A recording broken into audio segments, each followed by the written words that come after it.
ఇదే కాళేశ్వరం. ఇగో గిది కదా కాళేశ్వరం. కాళేశ్వరం అంటే ఒక మేడిగడ్డ కాదు. కాళేశ్వరం అంటే ఒక మేడిగడ్డ, ఒక అన్నారం, ఒక సున్నిళ్ళ కాదు. కాళేశ్వరం అంటే ఇగో ఈ గాయత్రి పంప్ హౌస్ కూడా ఒక కాళేశ్వరంలో వన్ ఆఫ్ ది భాగమే. కాళేశ్వరం కూలిపోయింది నీళ్లు రావు అనేటువంటి ఇవి గోదావరి నీళ్లు. చూడండి, ఇక్కడ గోదావరి నీళ్లు వస్తున్నాయి బ్రహ్మాండంగా. ఇవాళ మరి నిన్న మొన్న రోజు కేటీఆర్ గారు, హరీష్ రావు గారు, మరి మా నియోజకవర్గ రైతాంగం, మరి మేము బీఆర్ఎస్ నాయకులు అందరం కలిసి నిన్న పెద్ద ఎత్తున చొప్పదండి నియోజకవర్గ వ్యాప్తంగా వరద కాలువకు నీళ్లు విడుదల చేయాలని చెప్పి మరి చెప్పగానే మరి నిన్న పెద్ద ఎత్తున ధర్నా జరిగినటువంటి నిరసన కార్యక్రమంలో పెద్ద ఎత్తున వందలాది వేలాది మంది పాల్గొన్నటువంటి నేపథ్యంలో ఇవాళ బీఆర్ఎస్ పోరాటం ఫలించింది, రైతాంగం కృషి ఫలించింది. ఇలా రైతులు పోరాటం చేసిన దానికి ఇవాళ కాంగ్రెస్ ప్రభుత్వం మరి గద్దె దిగి ఇవాళ నీళ్లను విడుదల చేసినటువంటి సందర్భం వస్తున్న సందర్భంలో మేము ఈ సందర్భంగా హర్షం వ్యక్తం చేస్తూ రైతుల కళ్ళల్లో ఇలా చాలా ఆనందం ఉన్నది. ఇలా రైతుల కళ్ళల్లో చాలా ఆనందం ఉన్నది. ఎందుకున్నదంటే ఇవాళ నీళ్లు వస్తున్నాయి, కాళేశ్వరం జలాశయాలు వస్తున్నాయి. అటు భగవంతుడు మన్నించి ఇవాళ నీళ్లు ఇచ్చేసింది కనుక మరి ఇవాళ సంతోషంగా హర్షాన్ని రైతాంగం అంతా కూడా మరి హర్షిస్తున్నటువంటి ఈ సందర్భంలో ఇదే కాళేశ్వరం ప్రాజెక్ట్. ఈ కాళేశ్వరం ప్రాజెక్టులోనే భాగంగా గాయత్రి పంప్ చొప్పదండి నియోజకవర్గంలో ఉన్నది. ఎప్పుడన్నా వచ్చి చూస్తే తెలుస్తుంది ఈ రేవంత్ రెడ్డి గారికి. కానీ తెలియకుండా ఇష్టం వచ్చినట్టు కేసీఆర్ గారిని బదనాం చేయాలని ఇవాళ కేసీఆర్ గారి మీద అనేక రకాలైనటువంటి ఆరోపణలు చేసి, అసత్యపు ఆరోపణలు చేసి ఆయన ఇవాళ అనేక నిందలు మోపే ఒక ప్రయత్నం ఇవాళ కేసీఆర్ గారి మీద ఎన్ని చేసిర్రో.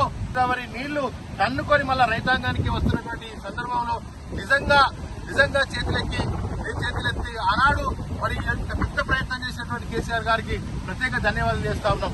మరి ఇవాళ నాగేశ్వరరావు ఏమో నీళ్లు రావు, వరి మాత్రం వేయద్దు, మన వర్షాల మీద ఆధారపడి వర్షాలు బాగుపడ్డాయని మీరు తప్పిపోయి మరి వరి గిట్ట వేస్తే మరి నీళ్లు ఇచ్చే పరిస్థితే ఉండదనేది ఇలా తుమ్మల నాగేశ్వరరావు అంటారు. అంతేకాకుండా ఉత్తమ్ కుమార్ రెడ్డి ఏం చెప్తాడు, ఎన్డీఎస్ఏ రిపోర్ట్ రావాలి, ఎన్డీఎస్ఏకు మల్ల లేఖ రాయండి, మరి ఎన్డీఎస్ఏ రిపోర్ట్ వస్తేనే నీళ్లు విడుదల చేసే అవకాశం ఉంటుందని ఉత్తమ్ కుమార్ రెడ్డి మాట్లాడతాడు.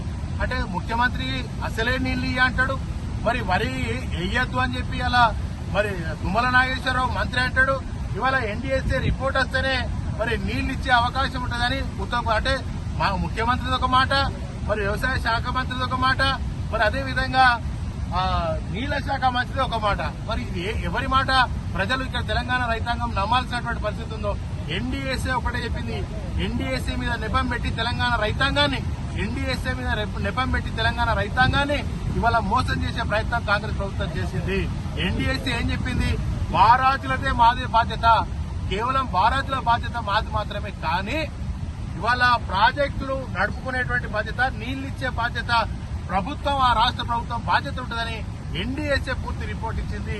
తెలంగాణ రాష్ట్రంలో నడుస్తున్న నేపథ్యంలో మేము ఎక్కడే చెప్తా ఉన్నాం, ఎట్టి పరిస్థితుల్లో ఎలినియో లాంటి కరువు వస్తే ఇలా ఒక్కరోజు వర్షం పడ్డదని కాదు, ఆడ కన్నెపల్లి పంపులను విడుదల చేస్తే 360 ఎప్పుడైనా మనం నీళ్లు ఇచ్చే అవకాశం ఉన్నది.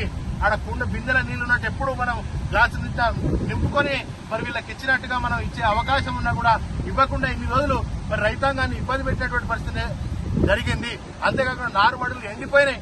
ఇవాళ నారులు ఎప్పుడు వేసుకుంటారు, ఇలా జూలై మరి 29 తారీఖు వచ్చినాం. ఇవాళ ఇప్పటికీ ఇంకా నాట్లేసిన పరిస్థితి రాలేదు కనుక వెంటనే ఇదే కంటిన్యూషన్ చేయాలి. గాయత్రి పంప్ హౌస్ ద్వారా మిడుమానేరు నింపాలి, రంగనాయక్ సాగర్, అన్నపూర్ణ, మరి అదేవిధంగా మల్లన్న సాగర్, కొండపోచమ్మ వరకు దీని ద్వారా చెరువులు నింపేటువంటి పరిస్థితి ఉన్నది. ఓటీలు ఉన్నాయి కనుక ప్రతి చెరువు, ప్రతి రిజర్వాయర్ ను నింపాలని చెప్పి కాంగ్రెస్ ప్రభుత్వాన్ని డిమాండ్ చేస్తా ఉన్నది.